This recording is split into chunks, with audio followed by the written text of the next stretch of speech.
জয় গুরু। আজ আসলাম শ্রী শ্রী ঠাকুরের জীবন কাহিনীর তৃতীয় পর্ব নিয়ে। কেননা ঠাকুর সম্পর্কে যতই পড়ি যেন পড়তে ইচ্ছা করে, যেমন মহাসমুদ্রের কোনো কূল কিনারা নেই, আমার দয়াল গুরু শ্রী শ্রী ঠাকুরের জীবন কাহিনীটাও ঠিক তেমন, যেন এরও কোনো কূল কিনারা নেই। আর আপনাদের কাছে একটা অনুরোধ থাকবে আমার, প্লিজ চ্যানেলটি সাবস্ক্রাইব এবং শেয়ার করে আমার পাশে থাকবেন সবাই। ঠাকুরের জীবনী এবং বাণী যেন প্রত্যেকের কাছে পৌঁছাতে পারি, ভুল ত্রুটি হলে মার্জনা করবেন।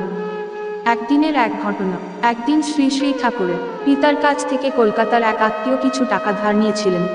অনেক অনুরোধ উপরোধ করার পর তিনি মাসে মাসে 10টি করে টাকা দিতে স্বীকৃত হন। অবশেষে গ্রে স্ট্রিটের এক কয়লার গুদামে আশ্রয় পান। ওখান থেকে পাদুকাবিহীন পদব্রজে বউবাজার ক্লাস করে এবং বউবাজার থেকে মানিকতলার মুরারিপুকুরে ডিসেকশন এর প্র্যাকটিক্যাল সেরে ক্লান্ত দেহে কয়লার গুদামের আশ্রয়ে ফিরতেন। সেই টাকার মধ্যে বিদ্যালয়ের পড়াশোনা খরচ, থাকা খাওয়ার সব খরচ চালানো সম্ভব হয়ে ওঠেনি, যদিও কিছুদিন পরে সেই টাকাও বন্ধ হয়ে যায়। সেই সময়ে গ্রে স্ট্রিট ও চিতপুর সংযোগস্থলে লাহিড়ী কোম্পানি নামে একটি হোমিওপ্যাথি ঔষধের দোকান ছিল। দোকানের কর্ণধার হেমন্ত কুমার চট্টোপাধ্যায়ের সাথে ঠাকুরের সখ্যতা হয়েছিল। সখ্যতার নিদর্শন স্বরূপ তিনি ঠাকুরকে এক বাক্স হোমিওপ্যাথিক ঔষধ ও মহেশচন্দ্র ভট্টাচার্য প্রণীত একটি পারিবারিক চিকিৎসা গ্রন্থ উপহার দিয়েছিলেন। তার সাহায্যে তিনি কয়লার গুদামের কুলিদের এবং আশেপাশের কারখানার কুলিদের চিকিৎসা শুরু করেন। কুলিরা আরোগ্য হবার ফলে কুলিদের মুখে মুখে সুনাম ছড়িয়ে পড়ে। সন্নিহিত অঞ্চলের ভদ্র সজ্জনেরাও ঠাকুরের রোগী তালিকায় অন্তর্ভুক্ত হন। রোগীদের যদৃচ্ছা দানে মাসে 30-40 টাকা পর্যন্ত উপার্জন হতে থাকে। তা থেকে তিনি নিজের জন্য যথাসম্ভব কম খরচ করে কুলিদের এবং আশেপাশের দরিদ্রদের দারিদ্র্য মোচন করতেন, নানাভাবে সেবা করতেন। ওইসব গরিব মানুষেরা তাকে ভগবান তুল্য মনে করতেন, ভরসা করতেন। ওদের অকুলের কুল ছিলেন অনুকূল। ছুটিতে যখন হিমায়তপুর যেতেন কুলিরা সজল নয়নে স্টেশনে এসে বিদায় দিতেন। ছুটি কাটিয়ে ফিরে এলে শিয়ালদহ স্টেশন থেকে আনন্দ উল্লাসে বরণ করে আনতেন। ওদের আনুগত্য প্রকাশ প্রসঙ্গে শ্রী শ্রী ঠাকুর উত্তরকালে বলেছিলেন, এরা আমার এত অনুগত হয়ে পড়েছিল যে আমি যদি তাদের দিয়ে ধর্মঘট করাতে চাইতাম তবে একদিনে ওখানকার সব কারখানা বন্ধ করে দিতে পারতাম। ডাক্তারি স্কুলে তৃতীয় বার্ষিক শ্রেণীতে অধ্যয়নকালে অনুকূলচন্দ্র এক সময় গ্রে স্ট্রিটের কয়লার গুদামের বাসস্থান ছেড়ে স্কুলের সন্নিকটে 150 আমাহার্স্ট স্ট্রিটের এক মেসে এসে ভর্তি হন। অর্থাভাবে নিয়মিত মেসের টাকা দিতে পারতেন না বলে ম্যানেজারের নানা কটূক্তি শুনতে হতো। একবার মাত্র 1 মাসের শীত ভাড়া বাকি রেখে পুজোর ছুটিতে বাড়ি যান। বাড়ি থেকে ফিরে এসে দেখেন তার ব্যবহারের তক্তপোষটি বারান্দায়, বিছানাপত্র উধাও, বই খাতাপত্র সহ ট্রাঙ্কটিও নেই। ম্যানেজার মহোদয়ের কাছে জানতে চাইলে বলেন, টাকা না দিয়ে গেলে এরকমই হয়। তথাপি তিনি কোনরূপ বিদ্বেষ পোষণ করেননি।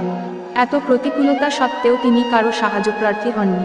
কলকাতা এবং সন্নিকটে অবস্থাপন্ন সহৃদয় আত্মীয় স্বজন থাকা সত্ত্বেও কারো অনুগ্রহ প্রত্যাশা না করে পরমপিতাকে আশ্রয় করে সমস্ত প্রতিকূলতাকে জয় করেছেন। তবে সাহায্য তিনি গ্রহণ করেছিলেন একজনের, বাল্যবন্ধু অনন্তনাথ রায়ের। লোকমুখে বন্ধু অনুকূলের ওই দুরাবস্থার সংবাদ শুনে তিনি কলকাতায় চলে আসেন। শিয়ালদহ স্টেশনের কাছে হোয়াইট হলো ফার্মেসি তে কম্পাউন্ডারের চাকরি করে শ্রী শ্রী ঠাকুরকে অর্থ সাহায্য করে সেদিন একজন বড় মাপের মানুষের পরিচয় দিয়েছিলেন। নাম তার অনুকূল হলে কি হবে, প্রতিকূলতা ছিল তার সাথে। ডাক্তারির ফাইনাল পরীক্ষা সব বিষয়ে তিনি খুব ভালোভাবে উত্তীর্ণ হয়েছেন। ধাত্রীবিদ্যার মৌখিক পরীক্ষা নিচ্ছেন 3 জন শিক্ষক। ঠাকুরের যুক্তিপ্রদ উত্তর হৃদয়ঙ্গম করতে না পেরে অবশেষে ঠাকুরকে ওই বিষয়ে উত্তীর্ণ করলেন না। তার প্রতি সব অন্যায়, সব বাধা বিপত্তির প্রতিকূলতাকে জয় করে ডাক্তারি পড়া শেষ করে 1912 সালে ফিরে আসেন হিমায়তপুরে। ছোটবেলা থেকেই অনুকূলের বিবিধ আদিদৈবিক কার্যকলাপ, অত্যাশ্চর্য ব্যাপার প্রত্যক্ষ করে মাতা মনমোহিনী দেবী বিশেষ চিন্তিত ছিলেন। ডাক্তারি পড়া শেষ করে বাড়ি ফিরে আসার পরও তার ব্যতিক্রম নেই। হিতৈষীদের পরামর্শ মেনে অনেক কিছু করেও ছেলেকে অন্যান্য 10 জন ছেলের মতো স্বাভাবিক করতে পারলেন না। অবশেষে সব বৃত্তান্ত জানিয়ে হুজুর মহারাজ পরবর্তী তৎকালীন সদ্গুরু বাবু কামতা প্রসাদ ওরফে সরকার সাহেবের কাছে ছেলের দীক্ষা প্রার্থনা করে চিঠি লেখেন গাজীপুরে। সরকার সাহেব তখন অন্তিম শয্যায়। চিঠি পেয়ে খুব আনন্দিত হন।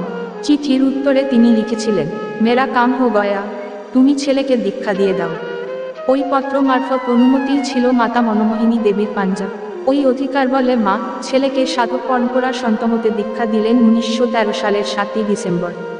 ওই দিনই সরকার সাহেব গাজীপুরে দেহ ত্যাগ করেন।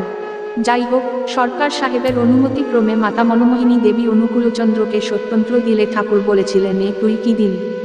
এই নাম তো আমি তোর পেটে থাকতেই করি। অর্থাৎ উনি যে ওই নামের নামী পুরুষ, সেই তত্ত্বই তিনি ব্যক্ত করলেন তার মায়ের কাছে। অধ্যাত্মশাস্ত্রবিদুষী সাধিকা মনমোহিনী দেবীর পুত্র অনুকূলচন্দ্রের নামোত্থান সংক্রান্ত সমস্ত অনুভূতির বর্ণনা শুনে বিস্মিত ও আনন্দিত হয়ে পুত্র অনুকূলচন্দ্রকে বলেছিলেন, এই নামই তো আদি সৎ নাম, তুই এই নাম করতে থাক। এবার আমরা সন্তমতের গুরুদের বিষয়ে কিছু জানবার চেষ্টা করব। সন্তমতের আদি সাধক কবিরদাস জন্মেছিলেন 1440 বারাণসীতে। তিনিই প্রথম সত্যন্ত্রের রহস্য ভেদ করে বলেছিলেন। কবির ধারা অগমকি সদ্গুরু দয়ী লখায়, উল্ট তাহি সুমিরন করে স্বামী সঙ্গ লাগায়। অর্থাৎ ধারা উল্টে স্বামী যোগ করে জপ করতে নির্দেশ দিলেন। কবিরের পর গুরু নানক জন্মগ্রহণ করেন 1469 পাঞ্জাব প্রদেশের তালবন্ডিতে। তিনিও ওই সৎনাম প্রচার করেছেন। কবিরের জন্মের প্রায় 700 বছর পর আগ্রাতে 24শে আগস্ট 1818-তে জন্মগ্রহণ করেন শিবদয়াল সিং। তিনি স্বামীজি মহারাজ নামে খ্যাত ছিলেন। তিনি 15ই জুন 1878 আগ্রাতেই দেহত্যাগ করেন। পরবর্তী গুরু হন রায় সালিগ্রাম। তিনি 14ই মার্চ 1829 আগ্রার পিপল মান্ডিতে জন্মগ্রহণ করেন। 6ই ডিসেম্বর 1898-তে আগ্রাতেই দেহত্যাগ করেন। তিনি হুজুর মহারাজ নামে খ্যাত ছিলেন। তিনি ওই সৎনাম সাধন করে চরম ও পরম পথের সন্ধান পান। তিনি তার গুরু স্বামীজি মহারাজের অনুমতিক্রমে ওই সৎনাম সর্বসাধারণে প্রচার করেন।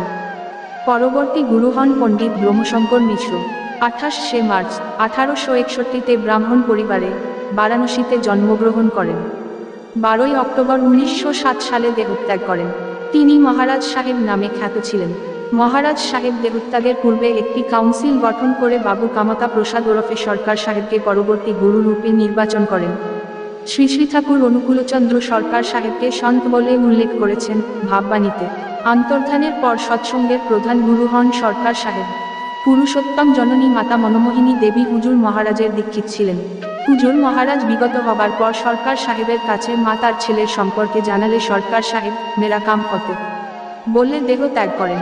পুরুষোত্তমরূপী সদ্গুরু অবতীর্ণ হয়েছেন জানতে পারে সাধ্যায়ী গুরু তার দায়িত্ব থেকে মুক্তি লাভ করেন।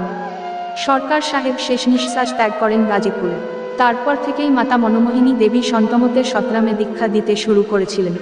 মাতা মনমোহিনী দেবী তার গুরুদেব সাধক পুরুষ হুজুর মহারাজের কাছ থেকে যে বিনতি প্রার্থনা করতে শিখেছিলেন, সেই শিক্ষার ধারাটাকে প্রাধান্য দিয়ে গড়ে তুলতে চেয়েছিলেন পাবনার সৎসঙ্গ আন্দোলন।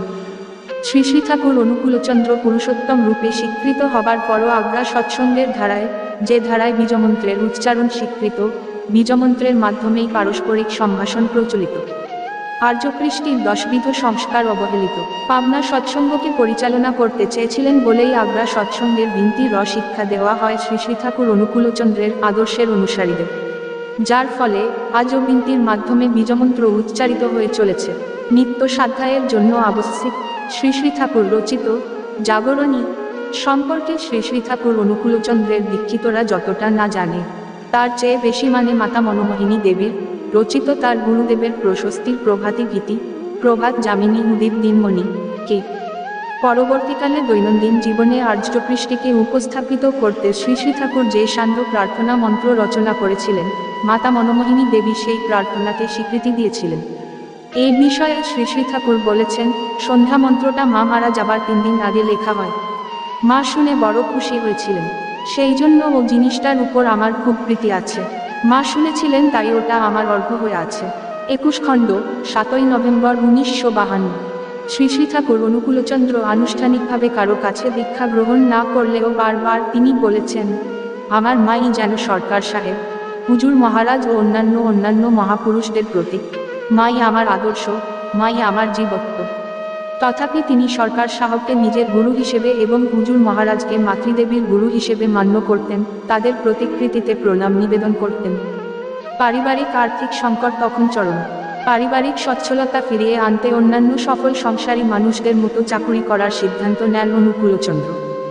দরখাস্ত করেন শিলাইদহের ঠাকুর বাড়ির এস্টেটে। কিছুদিনের মধ্যেই নিয়োগপত্র পেয়ে যান। মাসিক বেতন 50 টাকা, আসবাবপত্র সহ থাকার ঘর, প্রাইভেট প্র্যাকটিসের সুবিধা। নিয়োগপত্র পড়ার সাথে সাথে আনন্দের পরিবর্তে এক অপরাধবোধের বিষাদে ঠাকুরের দেহমন অবসন্ন হয়ে পড়ল। নিজেকে নিজে ধিক্কার দিলেন। অর্থের বিনিময়ে সেবাদান করবেন, গোলামি করে নিজেকে বিকিয়ে দিয়ে উপার্জন করবেন। তা কিছুতেই তিনি পারবেন না। তাই বাড়ির কাউকে না জানিয়ে নিয়োগপত্রটি ছিঁড়ে ফেলে স্বস্তি ফিরে পান। কারণ বাড়ির লোক, বিশেষত বাবা, জানতে পারলে অমন প্রলোভনের চাকুরি নিতে বাধ্য করতেন। তাই স্থির করলেন স্বাধীন চিকিৎসাবৃত্তিকে আশ্রয় করে সাধারণ পীড়িত মানুষদের সেবা করবেন। 1318 সাল। কিশোরীমোহন তখন প্রতিষ্ঠিত চিকিৎসক, আর অনুকূলচন্দ্র চিকিৎসা ব্যবসায় প্রবেশ করতে চাইছেন। তাই ভাবছেন কিশোরীমোহনের সহকারী চিকিৎসক হিসেবে শুরু করতে পারলেই ভালো হয়। ডাক্তার কিশোরীমোহনকে গিয়ে জানালেন তার মনের ইচ্ছা। কিশোরীমোহনকে রাজি করিয়ে সাহাপাড়ার রাধারমণ সাহার বাড়িতে একটা ঘর ভাড়া নিয়ে তারা ডিসপেন্সারি খুললেন। তারা ওই 2 ডাক্তার মিলে বছর খানেক যৌথ ডাক্তারি করার পর রমণ সাহার কাছ থেকে নানা বাধা পেয়ে ডাক্তারখানা বন্ধ করে দেন। কিশোরীমোহন নিজের বাড়ির ডাক্তারখানায় ডাক্তারি করতে থাকেন। অনুকূলচন্দ্র প্রতিবেশী বসন্তকুমার সাহা চৌধুরীর সাহায্যে তারই বাড়িতে একটি চিকিৎসালয় খোলেন। তিনি এলোপ্যাথি চিকিৎসা বিজ্ঞান নিয়ে পঠন পাঠন করলেও এলোপ্যাথি ও হোমিওপ্যাথি দুটো শাস্ত্রেই ছিলেন পারদর্শী। যেখানে যেমন প্রয়োজন তেমন ওষুধ প্রয়োগ করতেন। তার পর্যবেক্ষণ, রোগ নির্ণয়, ওষুধ নির্বাচন, হৃদ ব্যবহারে রোগীরা সহজেই রোগমুক্ত হতো। ফলে অচিরেই তার নামশ চারিদিকে ছড়িয়ে পড়তে থাকে। দরিদ্র রোগীদের প্রয়োজনীয় ওষুধ কিনে দিতেন, পথ্যের ব্যবস্থা করে দিতেন। কোনো রোগীর আরোগ্য সংবাদ না পেলে রোগীর বাড়িতে গিয়ে খবর নিতেন। নিজেই ঘোরাঘুরি করতেন রোগীর বাড়ির আশেপাশে খবর নেবার জন্য। একবার তো এক রোগীর বাড়ি থেকে খবর না দেওয়াতে ঠাকুর উৎকণ্ঠায় দিন কাটাচ্ছিলেন। 3 দিন পর রোগীর বাড়ির লোক এলে ঠাকুর এমন বকা বকলেন, বকা খেয়ে সে বলে, কমা বাবু, আপনি আর একটু গালান। আমার ঘাট হয়েছে বাবু, আর এমন করব না। গাল মন্দ যে এত মিঠে লাগে আমার জানা ছিল না। তার দরভরা ব্যবহার এবং চিকিৎসার গুণে দুরারোগ্য রোগ আরোগ্য হতে লাগলো। কলকাতার বিখ্যাত ডাক্তারদের হাত ফেরত রোগীদেরও তিনি আরোগ্য করতেন। অবস্থাপন্ন রোগীরা স্বেচ্ছায় 100 টাকা পর্যন্ত ভিজিট দিয়ে ঠাকুরের কাছে চিকিৎসিত হতেন। ফলে অনেক প্রতিষ্ঠিত চিকিৎসকেরা ঈর্ষাপরবশ হয়ে ঠাকুরের বদনাম করতে শুরু করলে ঠাকুর তাদের সুনাম করতেন। রোগীরাই সেই সব চিকিৎসকদের সমুচিত জবাব দিয়ে নিরস্ত করেছিলেন। নির্দিষ্ট কোন ভিজিট নয়, নির্দিষ্ট মূল্যও নয়, রোগী সাধারণের শতস্বেচ্ছ সাম্মানিক দক্ষিণায় মাসিক উপার্জনের মাত্রা কখনো কখনো 1000 টাকার বেশিও হতো। ঠাকুর ওই উপার্জিত অর্থ শ্রীশ্রীমায়ের চরণে নিবেদন করে ধন্য হতেন।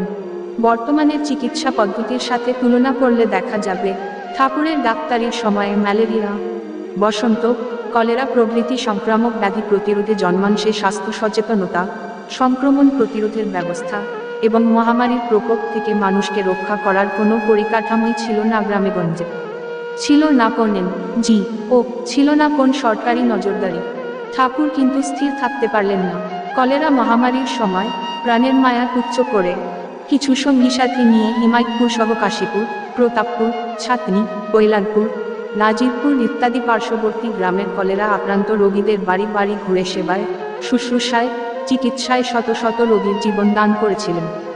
কাউকে মরণের কাছে অকালে আত্মসমর্পণ করতে দেননি। অজ্ঞ মানুষদের স্বাস্থ্যবিধি পালনে উৎসাহিত করে, মনোবল বৃদ্ধি করে, সংক্রমণ প্রতিরোধ করেছিলেন। চিকিৎসা বিজ্ঞানের ইতিহাসে অনুরূপ দৃষ্টান্ত খুব বেশি একটাও নেই। জয় গুরু, ভালো থাকবেন, আশীর্বাদ করবেন সবাই। আমি যেন ঠাকুরের বাণী এবং জীবনী আপনাদের সামনে তুলে ধরতে পারি। আর চ্যানেলটি সাবস্ক্রাইব করবেন পরবর্তী পর্বটির জন্য। জয় গুরু।